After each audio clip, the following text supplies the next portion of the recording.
मस्जिद का कॉन्सेप्ट क्या है? अच्छा, वेरी गुड क्वेश्चन। जहाँ सब एक जगह आके इकट्ठे होके इबादत करें उसको मस्जिद कहते हैं।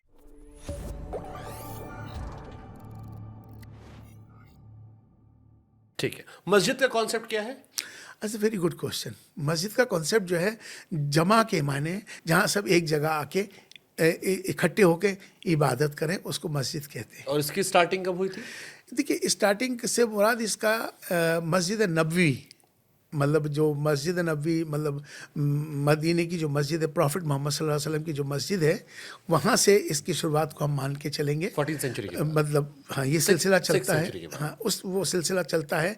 मस्जिद, पहली मस्जिद तो और भी हैं, लेकिन वो मस्जिद का कॉन्सेप्ट जो है, आपने जो सवाल किया, जो आपका मकसद है, जहाँ एक जगह सब इकट्ठे होकर मिलकर इबादत करें उसको मस्जिद कहते हैं। नमाज एक होता है जामा मस्जिद। जी। हमारे यहाँ 5 टाइम के नमाज का कॉन्सेप्ट है। तो ये मस्जिद का, जामा मस्जिद का, ईदगाह का एक कॉन्सेप्ट है। 5 टाइम जब हम अपने मोहल्ले की मस्जिद में नमाज पढ़ते हैं तो मस्जिद से मतलब कनेक्ट रहो। कनेक्ट का मतलब एक रहो, एक का मतलब एक दूसरे का ख्याल रखो एरिया वाइज।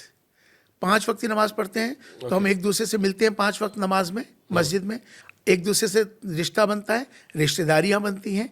एक होने का कॉन्सेप्ट है मस्जिद से मकसद, एक रहो, ये कॉन्सेप्ट है। तो हम एरिया वाइज 5 वक्त की नमाज हुई तो हम एक दूसरे से मिलते हैं। फिर हुक्म आया कि हफ्ते में एक बार जामा मस्जिद जाओ नमाज पढ़ने के लिए। तो उसका कॉन्सेप्ट था कि अब अपने चारों तरफ के एरिया से निकल के एक बड़े एरिया में जाओ जहाँ बड़ी मस्जिद हो, जामा मस्जिद हो।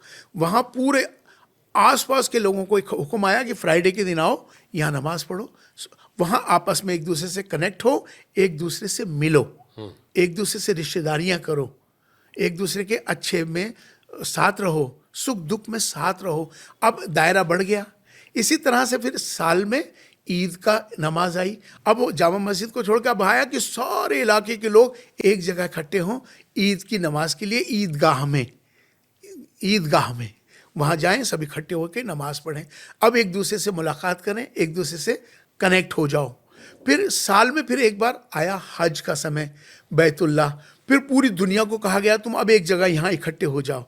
तो ये मोहल्ले से स्टार्ट होते होते ये पूरा एंड तक जाता है, सारी दुनिया के लोगों को एक करने के लिए। बेसिकली एक रहो, मिल के रहो। इट्स अ ब्यूटीफुल कॉन्सेप्ट कि लोगों को कैसे मिला के रखो। अब मिल के रहना है, कनेक्ट रहना। इसी तरह हमारे यहाँ एक बर्तन में, एक बड़ा तश्तरी में खाना खाते हैं सब मिल के। क्यों खाते हैं? एक रहो, मिल के खाना खाया करो, एक साथ खाया करो, एक साथ रहा करो। ये कॉन्सेप्ट है। ओके। नमाज, मैंने कहीं सुना कि ये संस्कृत शब्द है। हाँ, यकीनन। इस पे चूंकि मैंने इस पे पहले भी बात रखी थी। हालांकि पूछने पहले मैं डर रहा था कि मेरे पाकिस्तान से फ्रेंड्स जो है नाराज ना हो जाए कि आप हर चीज को संस्कृत से जोड़ देते हैं। नहीं, पाकिस्तान वालों को समझाने की ज़रूरत है। असल भारत का मुसलमान तो समझाया हुआ है, उन्हीं को असल ज़रूरत है। एक तो बांग्लादेशियों को समझाने की ज़रूरत है और एक पाकिस्तानियों को समझाने की ज़रूरत है। ये जिस दिन ये समझ जाएंगे ना तो उस दिन सब कुछ बढ़िया हो जाएगा। अब आते हैं नमाज की तरफ। तो नमाज क्या है? बेसिकली नमाज जो है फ़ारसी का भी एक शब्द है, लेकिन असल शब्द ये संस्कृत का शब्द है। देखिए, नमाज को तो वो पहले भी जानते हैं, चूँकि ये सब भारत के हिस्सा हैं। वो जो आज पाकिस्तान एक बॉर्डर, एक लाइन खिंच गई है ना, वो एक अलग बात है ना, लेकिन हैं तो सब एक ही। बांग्लादेश एक लाइन खिंच गई है, लेकिन हैं तो सब एक ही और एक ही है ना। हमारे संस्कार, हमारी संस्कृति तो एक ही है ना। हमारी संस्कृति एक ही है, अलग नहीं है। तो हमारा रहना, खाना, पीना, चलना, एक जुबान, वो सब एक ही है। तो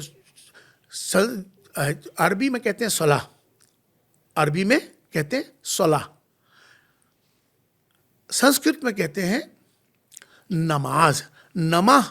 नमः माने झुकना, अज माने ईश्वर, ईश्वर के सामने सरेंडर होना, ईश्वर के सामने झुकना, उसको नमाज कहते हैं। नमा माने झुकना, अज माने ईश्वर, ईश्वर के सामने झुकना, ईश्वर के सामने सरेंडर होना, उसे नमाज कहते हैं। वैसे तो आप भी नमाज पढ़ते हैं। नमाज तो हर आस्तिक पढ़ता है। जो आस्तिक है, किसी भी फॉर्म के सामने आप झुक रहे हैं, यकीनन उसी को तो नमाज कहते हैं। आप भी अपने तरीके से पढ़ते हैं नमाज, दूसरे भी लोग अपने अपने तरीके से पढ़ते हैं, लेकिन पढ़ते तो नमाज है ना। झुकते तो आप किसके सामने है? ईश्वर के सामने। मेरा और आपका बेस एक ही है बेसिकली, ज़ुबानों का फ़र्क हो गया। इस्लाम का जो बेस है वो तौहीद है। तौहीद बोले तो एक ईश्वर को मानना, एक ईश्वर को मानना। ला इलाहा इल्लल्लाह, क्या बोलते हैं? ला इलाहा इल्लल्लाह। हाँ, आपने उसको, मिश्रा जी ने, आप भी यही तौहीद के साथ जुड़े हुए हैं, आपका भी बेस वही है। आप उसे संस्कृत में पढ़ते हैं बस, एकम ब्रह्मम द्वितीय नास्ति। आपने उसको कर दिया एकम ब्रह्मम द्वितीय नास्ति, संस्कृत में मैंने कर दिया उसको ला इलाहा इल्लल्लाह। नहीं है कोई और उसके अलावा माबूद सिवाय एक ईश्वर के। वो निराकार है, उसका कोई रूप कोई आकार नहीं है। आप वेदों में देखेंगे ना, वेदों में अगर आप जाएंगे, वेदों में आपको उसको पाएंगे, वो निराकार है। दुनिया के अंदर कोई भी आदमी ये नहीं कहता कि ईश्वर का कोई आकार है। सब बोलते हैं निराकार है, वो अजन्मी है, वो जन्म नहीं लेता। हाँ, हमारे यहाँ ओम ओम से ब्रह्मा विष्णु महेश, फिर नीचे देवता। नहीं, वो तो मैं उसकी व्याख्या तो आपको गॉड से कर दूंगा। शुरुआत में हाँ, गॉड, हाँ, द फर्स्ट डिवाइन पावर। हाँ, God. What's the meaning of God? Generator, operator, exactly. Generator, operator, destroyer and destroyer. Vishnu, Mahesh. हाँ, Brahma Vishnu Mahesh. Brahma is generator, Brahma is the generator, Vishnu ji is operator, and Shiva ji is destroyer. Destroyer, GOD, God. दुनिया के अंदर कोई भी आदमी ऐसा नहीं है जो ये कहता हो कि ईश्वर दो हैं। सभी क्या बोलते हैं? एक ही है। क्या बोलते हैं? ऊपर वाला। दुनिया में कोई नहीं कहता नीचे वाला, हर आदमी बोलेगा ऊपर वाला और बोलेगा एक ही है। सभी बोलते हैं, लेकिन कॉन्फ्लिक्ट है। मैं भी कह रहा हूं एक है, आप भी कह रहे हैं एक है, वो भी कह रहा है एक है, सब कह रहे हैं एक है। कॉन्फ्लिक्ट कहाँ आ गया? कॉन्फ्लिक्ट है जो मेरा वाला है ना, वो सही है। ये कॉन्फ्लिक्ट है हमारे अंदर ना। इस ज्ञान की कमी है। हमें समझना चाहिए जब ईश्वर एक है, उसके अलग अलग नाम हैं। उसको कुरान के अंदर अल्लाह भी कहा गया, उसको रब भी कहा गया, रब है वो, रब्बुल आलमीन। उसको खुदा भी कहा गया।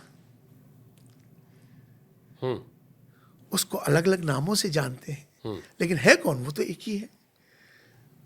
हम लोगों ने मैं अक्सर एक बात कहता हूं कि हमारी सबकी जातियां जरूर अलग हो सकती हैं, हमारे पूजा पद्धति सबकी जरूर अलग हो सकती है, इबादत करने के तरीके जरूर हमारे सबके अलग हो सकते हैं, लेकिन हमारा जो सबसे बड़ा जो धर्म है, इंसान और इंसानियत है।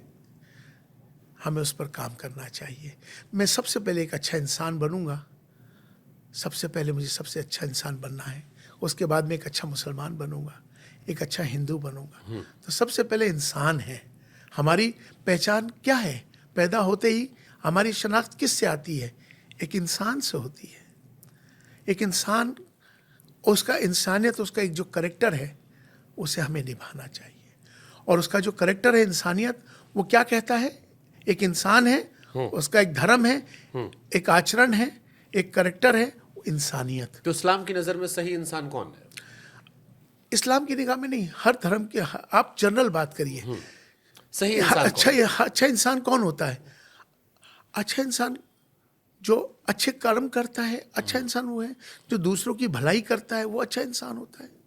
जो दूसरों के लिए अच्छा भाव रखता है, अच्छा बात करता है, लोगों की भलाई करे, गुनाह से बचता है, पाक रहता है, बुराइयों से दूर रहता है, दूसरों की मदद करता है, करुणा जिसके अंदर हो, दया जिसके अंदर हो, माफ करने का करैक्टर जिसके अंदर हो, वो अच्छा इंसान होता है।